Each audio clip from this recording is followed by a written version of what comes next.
23 जनवरी शुक्रवार बसंत पंचमी को 5 दिवसीय भोज उत्सव आरंभ हुआ। बसंत पंचमी को भोजशाला में अखंड पूजन के लिए उमड़े हजारों जन सैलाब ने एक बार फिर इस ऐतिहासिक नगरी के इतिहास को मानो जीवंत कर दिया। 23 जनवरी 2026 शुक्रवार का दिन सकल हिंदू समाज के लिए एक यादगार स्वर्णिम दिन हुआ। सकल हिंदू समाज ने मां वाग्देवी की अखंड पूजा का संकल्प लिया था, वह पूरा हुआ।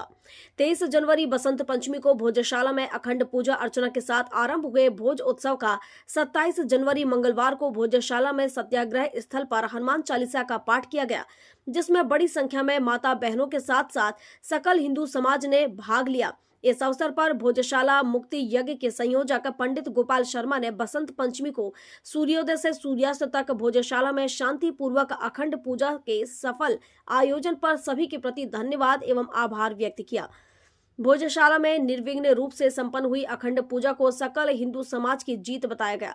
इस अवसर पर आयोजित कवि सम्मेलन में भोज उत्सव समिति द्वारा समिति के साहित्य मंच से गत वर्ष 2023 मां वाग्देवी सम्मान देना प्रारंभ किया गया, जिसमें मदन मोहन जी समर को प्रथम मां वाग्देवी सम्मान प्रदान किया गया था। इस वर्ष यह सम्मान धार की माटी के पुत्र, सरस्वती पुत्र, हास्य कवि, क्रांतिकारी, राष्ट्रीय कवि संदीप जी शर्मा को प्रदान किया गया।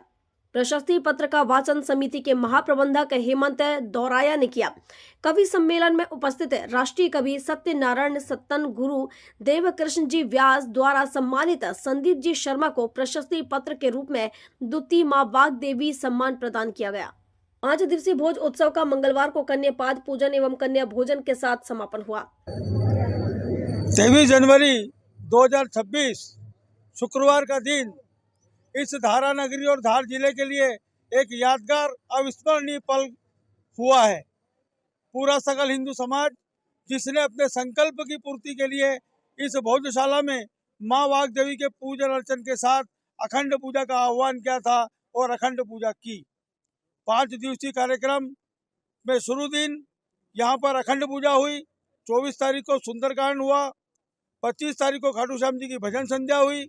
कल रात्रि को अखिल भारतीय विराट कवि सम्मेलन हुआ और आज कन्या पूजन और कन्या भोजन का कार्यक्रम रखा गया है। चूँकि आज मंगलवार था, इसलिए नगर से बड़ी संख्या में हिंदू समाज और मातृशक्ति सत्याग्रह में सम्मिलित होने के लिए आए। ये सभी सत्याग्रही निरंतर बने रहें, प्रति मंगलवार संख्या बढ़ती रहे और हमारी माँ की मुक्ति का मार्ग प्रशस्त हो, यही भोज उत्सव समिति की मंशा है।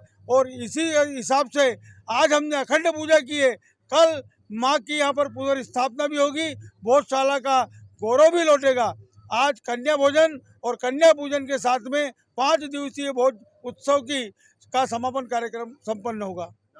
जिला प्रशासन, पुलिस प्रशासन, सकल हिंदू समाज जिन्होंने इस यज्ञ में आहुति देने का लेकर बढ़ चढ़ के लाखों की संख्या में आए, साथ ही जुडिशियल विभाग जिसमें विधि विद्वानों ने इस आदेश में एक आदेश ऐसा पारित कराया है जिसमें जो सर्वे की रिपोर्ट को स्टे मिला था सुप्रीम कोर्ट, उसको रिले हुई है, तो वो हमारी माँ इस भोजशाला के टाइटल को चेंज करेगा। इसलिए हमने उनका भी आभार व्यक्त किया है। संकल्प तो हमारा अखंड पूजा का पहले भी था, आदेश में उसको हमको सहयोग मिला है, इसलिए उन सबका अब भोजशाला की मुक्ति और गौरव की पुनः स्थापना का जो संकल्प है वह पूर्ण विजय तक माँ की मुक्ति से लेकर के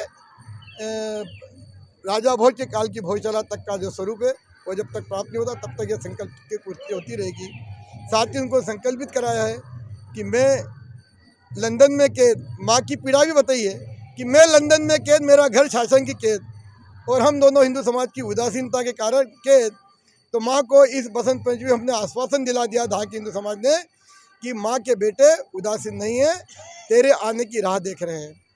साथ ही उनको संकल्प दिलाया है, यह वसुंधरे माँ मेरे संकल्प को बल दो मुझको आशीष, भक्ति का संबल मुझे अटल दो, वैभव भव सब त्याज चरण रजी मस्तक पर झेलूं और मैं जीवन का खेल भोजशाला में जाकर खेलूं। प्रत्येक हिंदू ने संकल्प लिया है कि अब जब तक माँ की मुक्ति और गौरव की पुनर्स्थापना नहीं होगी, हम इस मंगलवार की आग को क्योंकि ठंडी नहीं होने देंगे, ताकि यह सत्याग्रही इस पूरे जो संकल्प है हिंदू समाज का उसको पूर्ण करने की जो धुरी है वो यह सत्याग्रह है। वही बात सत्याग्रह में जो संख्या पिछले दिनों भी आई, आज भी आई, उन सबका अभिनंदन कि हमारे इस संकल्प में आपने जो सहयोग दिया उसका भी, और आने वाले समय में भी हम इसी प्रकार सहयोग मिलता रहे। धार से सुरेश तिवारी की रिपोर्ट।